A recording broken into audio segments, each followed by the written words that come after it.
할렐루야. 오늘은 7월 27일 토요일 아침 묵상 시간입니다. 오늘도 말씀을 하루를 시작하시는 모든 신내교회 성도 여러분께 말씀을 깨닫는 지혜와 응답받는 기대의 은총이 함께 하시기를 주님의 이름으로 간절히 축복합니다. 오늘 우리에게 주시는 하나님의 말씀은 예레미야서 38장 19절의 말씀입니다. 시드기야 왕이 예레미야에게 이르되 나는 갈대아인에게 항복한 유다인을 두려워하노라. 염려하건대 갈대아인이 나를 그들의 손에 넘기면 그들이 나를 조롱할까 하노라 하는지라. 아멘. 하나님은 시드기야를 얼마나 사랑하시는지 시드기야에게 돌이킬 수 있는 여러 번의 기회를 주십니다. 우리가 앞에서부터 살펴봤지만 하나님께서 예레미야를 통해 얼마나 많은 말씀을 들려주셨습니까? 제발 돌아와라. 바벨론에 항복해라. 그러면 너는 살 수 있어. 시드기야는 수없는 하나님의 말씀을 들었지만 결국 그의 선택에 들려진 것은 하나님의 말씀이 아니었습니다. 자기의 고집, 자기의 뜻, 자기의 의지였다는 것을 우리는 성경을 통해 알게 됩니다. 시드기야는 왜 이렇게 하나님의 말씀 앞에 순종하기가 어려웠을까요? 그가 말씀을 몰라서였을까요? 하나님을 섬겨야 된다는 사실을 몰라서였을까요? 그것은 아닙니다. 시드기야가 예레미야를 불러서 하나님의 말씀을 들었다는 얘기는 무엇일까요? 시드기야 역시도 하나님의 말씀에 관심을 가지고 있었고 예레미야가 선포한 대로 항복해야겠다는 마음을 가지고는 있었다는 것입니다. 그렇다면 시드기야는 왜 이렇게 뜻을 정하지 못한 것입니까? 이유는 간단합니다. 말씀은 알지만 주어진 현실 속에서 그 말씀을 온전히 신뢰하지 못했기 때문입니다. 그의 주변은 현재 어떤 사람들이 있었습니까? 침략한 국가에 대해 반대하는 세력들이 줄을 이루고 있었습니다. 그러니 많은 신하들은 우리가 반바벨론 정책을 펼쳐야 한다. 이럴 때일수록 친애굽 정책을 펴야 한다. 왜 우리가 바벨론을 섬겨야 되냐? 이런 여론이 아마 형성되어 있었을 것입니다. 그러니 그 가운데서 시드기야는 갈등할 수밖에 없는 것이죠. 내가 그래도 왕인데 백성과 나라를 잘 치리해야 하는데 나는 어떻게 해야 하나? 예레미야가 들려준 하나님의 말씀을 따랐다가는 이 사람들이 나를 해야 할 것이고 또 포로로 끌려간다고 해도 그쪽에서 나를 해야 할 텐데 나는 어떤 결정을 해야 하는가 하면서 머뭇거리는 것입니다. 곧 하나님을 믿지 못하는 시드기야의 태도가 그의 내적인 갈등으로 표출되었다는 것을 우리는 오늘 이 행동들을 통해서 살펴볼 수가 있다는 사실입니다.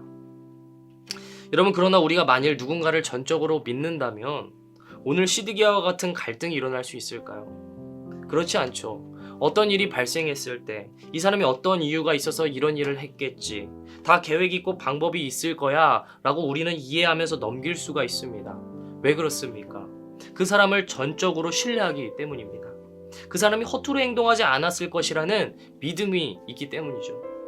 그러나 그 사람을 믿지 못하면 어떤 일이 벌어질까요? 아무리 상대방이 나를 위해 어떤 일을 행한다 할지라도 일단 의심부터 하고 보는 것입니다.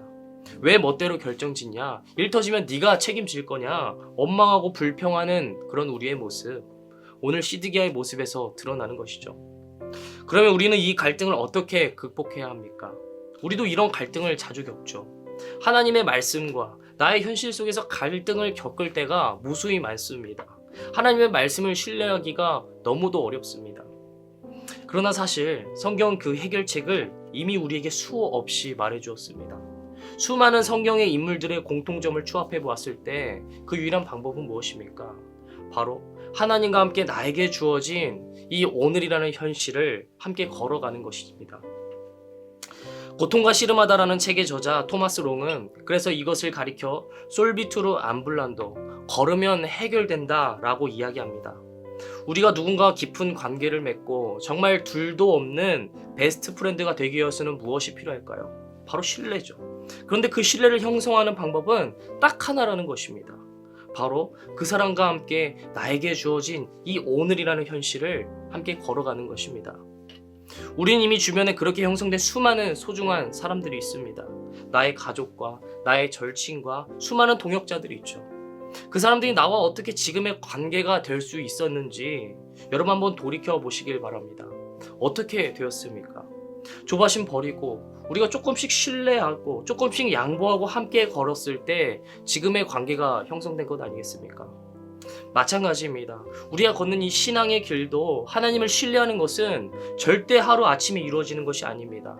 수없이 넘어지고 하나님을 떠났다가도 다시 은혜로 회복시키시는 하나님과의 씨름이 우리를 신앙의 길로 조금씩 인도하는 것입니다. 그러므로 의심하는 것을 두려워하지 마십시오. 실패하더라도 오늘 하나님 앞에서 실패하십시오. 우리가 절망 가운데서도 하나님과 함께 걸으려는 몸부림이 있을 때 하나님께서는 반드시 하나님의 때 그 실패의 의미와 고통의 의미와 절망의 의미를 깨닫게 하실 것입니다. 어떤 의미로 알게 하십니까? 돌아서 보니 모든 것이 하나님의 은혜였구나. 내 삶의 한 점도 하나님의 은혜 없이 세워진 것이 없었구나 라는 사실을 알게 하신다는 것이죠. 바라기는 오늘 말씀을 함께 묵상하시는 저와 여러분께 이렇게 하나님과 함께 걷는 이 축복의 시간이 되기를 간절히 소망합니다. 수많은 의심과 조바심이 들더라도 하나님 앞에서 오늘 부르짖는 우리에게 하나님은 반드시 응답하실 줄 믿습니다. 아멘. 들으신 말씀을 함께 묵상하시면서 주기도문으로 말씀을 맺겠습니다. 기도하시겠습니다. 하늘에 계신 우리 아버지여, 이름을 거룩히 여김을 받으시오며 나라의 임하옵시며 뜻이 하늘에서 이루어진 것 같이 땅에서도 이루어지이다. 오늘 우리에게 일용할 양식을 주시옵고 우리가 우리에게 죄 지은 자를 사하여 준 것 같이 우리의 죄를 사하여 주시옵고 우리를 시험에 들게 하지 마시옵고 다만 악에서 구하시옵소서. 나라와 권세와 영광이 아버지께 영원히 있사옵나이다. 아멘.